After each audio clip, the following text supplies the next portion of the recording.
The morning sun cast long shadows across the Llano Estacado when Thomas Brennan first saw her.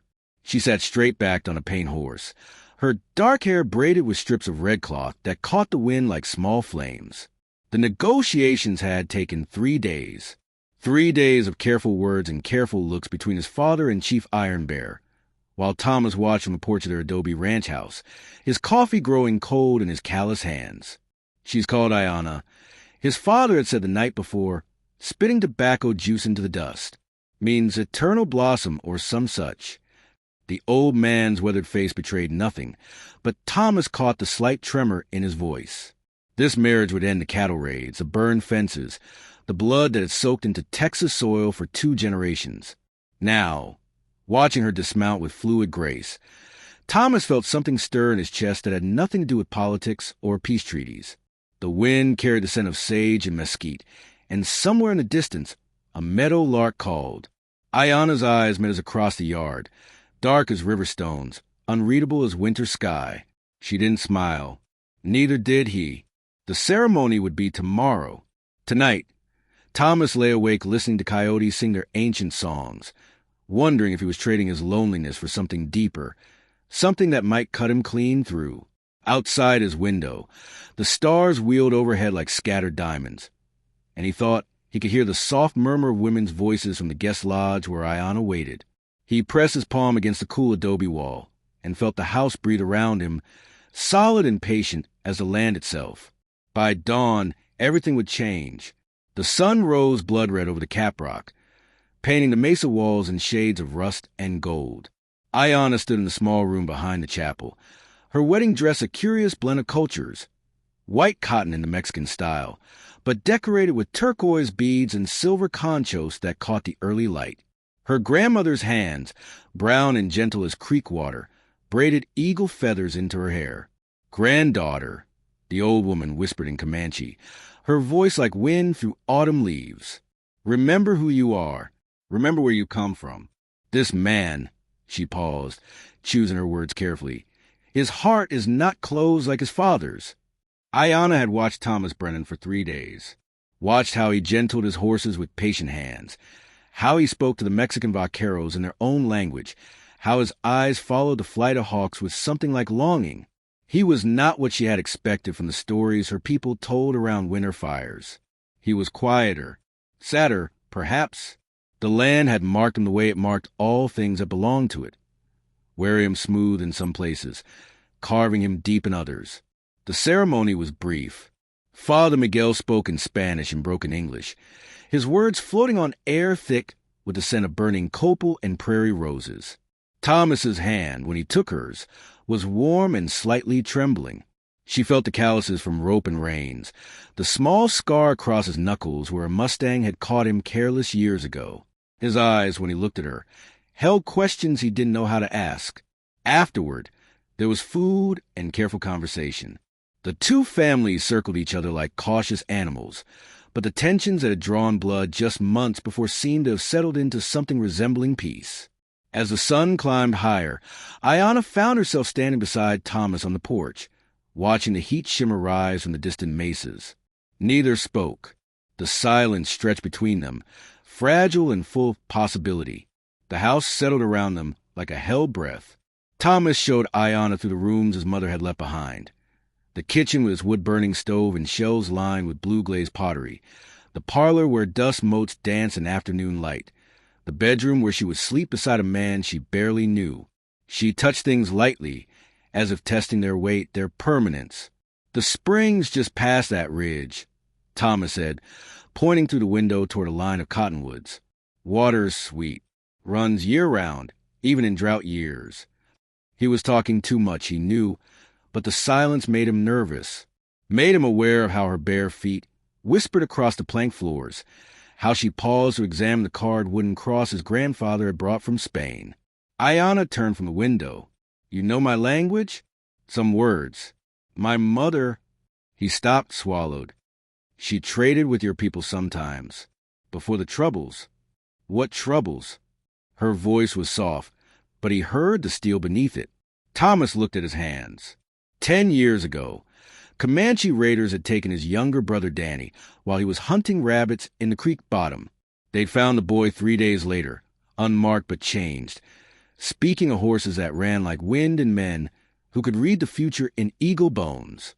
Danny had lived 6 months after that, wasting away from some sickness no doctor could name. Some said it was his spirit, trying to follow where his captors had taken him. Old troubles, Thomas said finally. Old ghosts. That night, they lay in a marriage bed with careful space between them, listening to the night sounds of ranch. Cattle lowing in the distance, the soft hoot of a great horned owl, the whisper of wind through the eaves. Ayana's breathing was so quiet he wondered if she slept.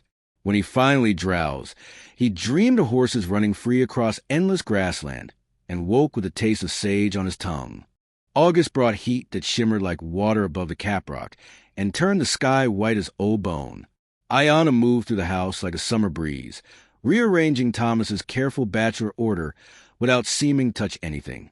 She hung bundles of wild herbs from the kitchen rafters, sage and chamisa, mint and bee balm, filling the rooms with earth-sweet scents.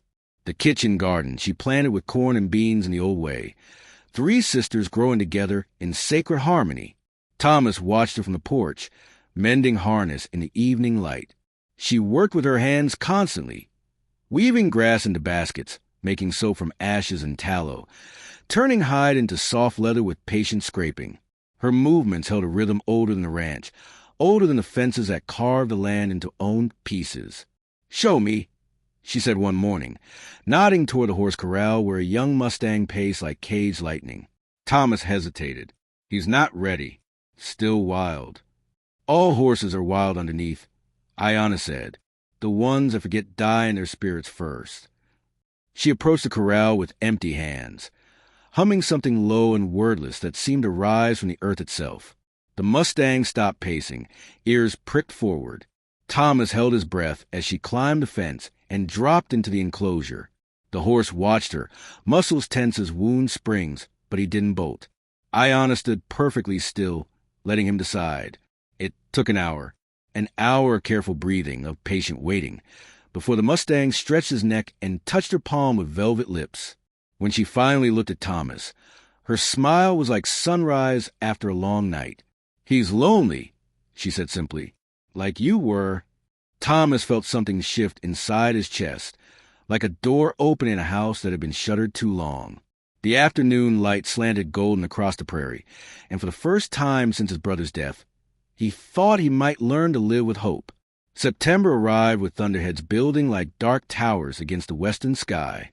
Ayana could feel the storm in her bones, the way her grandmother had taught her to read the weather in the ache of old wounds. The cattle grew restless, huddling in whatever shelter they could find, and the horses stood with their tails to the wind. Thomas found her on the porch, watching lightning fork across the distant mesas. "Should get inside," he said, but made no move to go. Something in her stillness held him, the way she tilted her face toward the coming rain, like a flower turning toward sunlight. "My people say storms carry messages," Ayana said, "from the spirits of the dead." The first drops came fat and warm, raising dust from the parched yard. Then the sky opened, and rain fell in sheets that turned the world gray and silver. They ran for the house, laughing like children, arriving breathless and soaked in the kitchen. Ayana's hair hung in dark ropes down her back, and her cotton dress clung to her body in ways that made Thomas forget how to breathe properly. She caught him looking and didn't turn away. The space between them crackled like the air before lightning strikes. When she stepped closer, he could smell the rain on her skin, could see the pulse beating in the hollow of her throat. His hand rose without his permission to touch her cheek, and she leaned into the contact like a cat seeking warmth. "Ayana," he said, her name a prayer on his lips. The storm raged for 3 days. They spent them learning each other's bodies with a slow deliberation of people who had time, who had patience, who had begun to understand that some things couldn't be rushed. When the sun finally broke through the clouds, the world looked washed clean and new. Thomas woke to find Ayana braiding his hair with strips of red cloth, the same color she'd worn the day they met. "Now you look like a warrior," she said, her dark eyes dancing with mischief. October painted the cottonwoods gold and filled the air with the scent of fallen leaves. Thomas and Ayanna had settled into a rhythm of days that felt as natural as breathing, working together in the comfortable silence of people who no longer needed words to communicate. The ranch prospered under their shared care, the horses growing sleek and the cattle fat on autumn grass. It was while they were mending fence near the creek that Ayanna found the grave, just a pile of stones, weathered smooth by years of rain and wind. No marker, no name, but she knew. The way the land held its breath around this place. The way Thomas's shoulders went rigid when he saw where she knelt. "Your brother," she said. Not a question. Thomas set down his tools with careful precision, his movements suddenly old and brittle. Danny, he was 7 when they took him. 7 years old, and tried to catch crawdads in the creek. His voice broke on the last word, and Ayanna felt her heart crack open for the boy he'd been, watching his little brother disappear into a world he couldn't follow. "My cousin," she said quietly. "He was with the war party that day. He's carried the shame of that taking for 10 years. Some wounds cut both ways."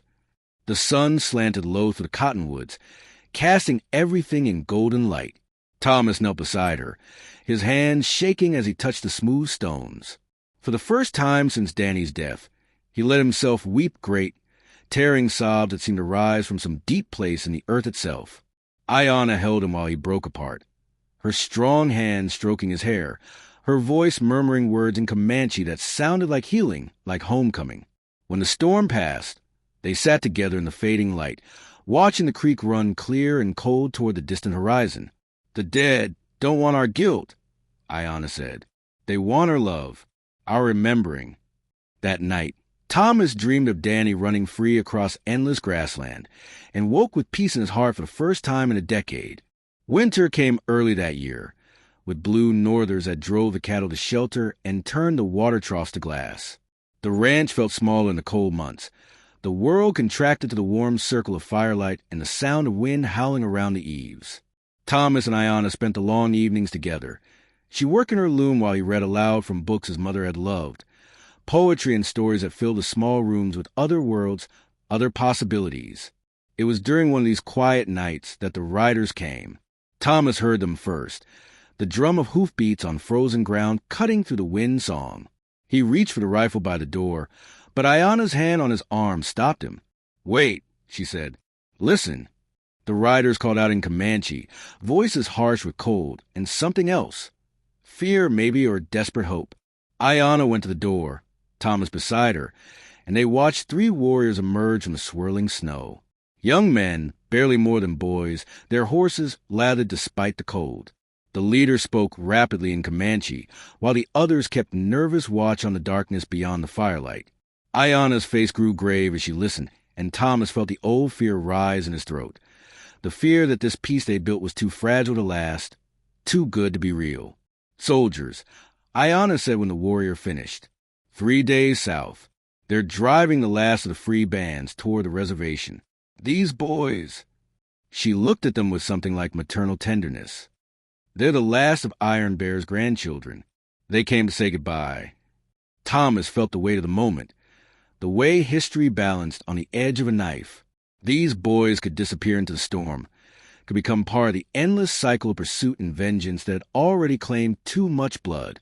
Or they could trust in the peace their grandfathers had made, could believe that some doors, once opened, didn't have to close again. "There's hay in the barn," Thomas said finally, "for the horses, and coffee on the stove." Spring returned with a rush of green grass and wildflowers, with meadowlarks singing from fence posts and the sweet scent of blooming mesquite. The 3 young warriors had stayed through the worst of the winter, helping with the cattle and horses, learning to read the land through Thomas's eyes while teaching him to see it through their own. When the soldiers finally came, they found nothing but a working ranch and a man with his wife, tending their business with the patient rhythm of people who belonged to the soil beneath their feet. Ayanna was heavy with child now, her body curved like a blessing around the life growing within her. Thomas marveled at the way she moved, still graceful despite her size, still fierce in her love for the world around her. She would birth their baby in the same room where his mother had borne him, where generations of women had brought new life into the harsh beauty of this land. "Boy or girl?" Thomas asked one evening, his hand spread across the swell of her belly. "Child," Ayana said, smiling at his impatience. Strong child. Wild child, like the Mustang in the corral. The baby came with the first thunderstorm of summer, arriving on a night when lightning split the sky and rain drummed against the adobe walls. Thomas paced the kitchen while the midwife, Ayana's cousin, who had ridden 3 days to be here, worked with the ancient magic of women, bringing children into the world. When the cries finally came, high and thin and absolutely perfect, Thomas thought his heart might burst from the simple joy of it. She was perfect, dark hair like her mother's, but with Thomas's gray eyes and stubborn chin. They named her Elena for the light she brought into their lives, and Danny for the brother who would never see her grow, but whose spirit Thomas finally felt at peace. As the storm passed and dawn broke clear and bright over the Caprock, Thomas stood on the porch with his daughter in his arms and his wife beside him, watching the sun paint the world in shades of gold and possibility. The land stretched away in all directions. His land now, their land, the place where Elena would learn to walk and ride and dream her own dreams. She'll know both worlds, Ayana said, her voice soft with exhaustion and wonder. Indian and white, old ways and new. She'll be the bridge between them. Thomas nodded, understanding finally that this was what peace looked like. Not the absence of conflict, but the presence of love strong enough to hold two worlds together. In the distance, a meadowlark called, and another answered, their voices weaving together in the clear morning air like a promise, like a prayer, like the beginning of the story that would be told for generations around winter fires. The wind carried the scent of sage and new grass, of rain on sun-warmed earth of home. 5 years passed like seasons of rain and drought, each leaving its mark on the land and the people who worked it. Elena grew wild and free, her laughter echoing across the prairie as she chased butterflies through mesquite and learned to gentle horses with her mother's patient hands. She spoke 3 languages, English with her father, Comanche with her mother, and Spanish with the vaqueros who taught her to braid rawhide and read the sky for weather. Thomas had aged well into the role of father and husband, his face weathered but peaceful, the deep lines around his eyes speaking more of laughter than worry. The ranch prospered under their shared stewardship, known throughout the territory for horses that seemed to dance rather than run, for cattle that bore no brand scars because they never tried to stray. It was Elena who spotted the dust cloud first, standing on the porch rail like a small bird, her dark hair whipping in the autumn wind. "Riders coming, Papa," she called, pointing toward the eastern trail where heat shimmer made the horizon dance. Ayana emerged from the garden, dirt still clinging to her hands from harvesting the last squash. She shaded her eyes and watched the approaching figures with the careful attention of someone who had learned to read danger in the set of shoulders the way a man sat his horse. These riders moved with purpose but not haste, and something in their bearing spoke of authority, of papers and official business. "Government men," Thomas said, settling his hat lower on his brow. He'd been expecting this visit for months, ever since the railroad surveys had begun pushing through Comanche territory. Progress, they called it. The future arriving whether anyone wanted it or not. The delegation consisted of 3 men. A territorial judge with soft hands and nervous eyes, an Indian agent whose face held the particular weariness of someone who delivered too much bad news, and a young surveyor whose excited chatter about section lines and township boundaries died quickly in the face of Thomas's steady gaze. "Mr. Brennan," the judge began, mopping his forehead with a silk handkerchief despite the cool weather, "we've come about the railroad easement, and about certain irregularities in your marriage documentation." The meeting stretched long into the evening, papers spread across the kitchen table like battle plans, while Elena dozed in her mother's lap, and the men's voices rose and fell in careful negotiation. The railroad wanted a corridor to the heart of the ranch, promising compensation that sounded generous until Thomas calculated what would mean. The best grazing land carved up by steel rails, the quiet broken by the shriek of whistles, the ancient migration paths of antelope and deer severed forever. But it was the second matter that cut deeper. The Indian agent, a thin man named Morrison with kind eyes and a gentle voice, explained the new territorial laws with the careful precision of someone who'd had this conversation before.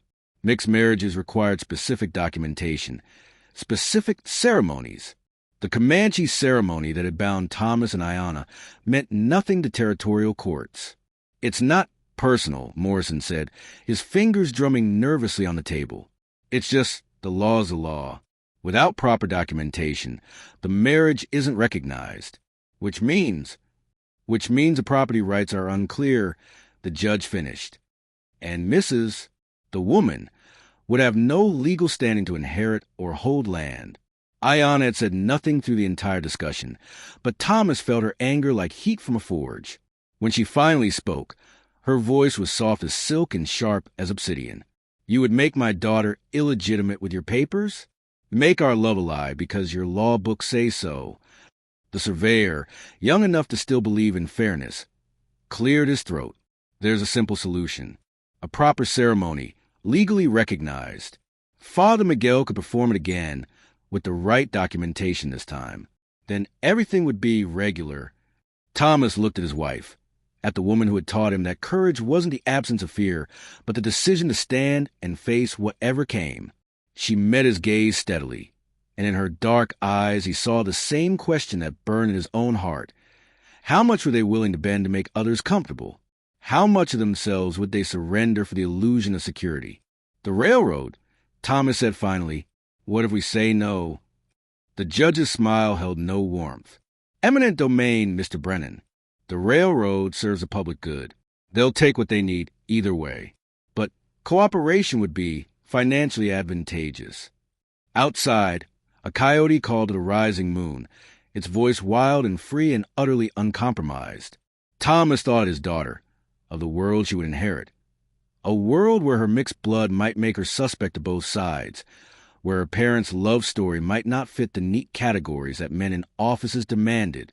We'll think on it, he said, rising from the table. Give you our answer in the morning. But as the men settled into the guest room, and the house grew quiet around them, Thomas and Ayanna sat on the porch steps, Elena sleeping between them, and made the choice that would define the rest of their lives. Some things, they decided, were worth fighting for. Some ground was worth holding. No matter what papers said, no matter what laws demanded.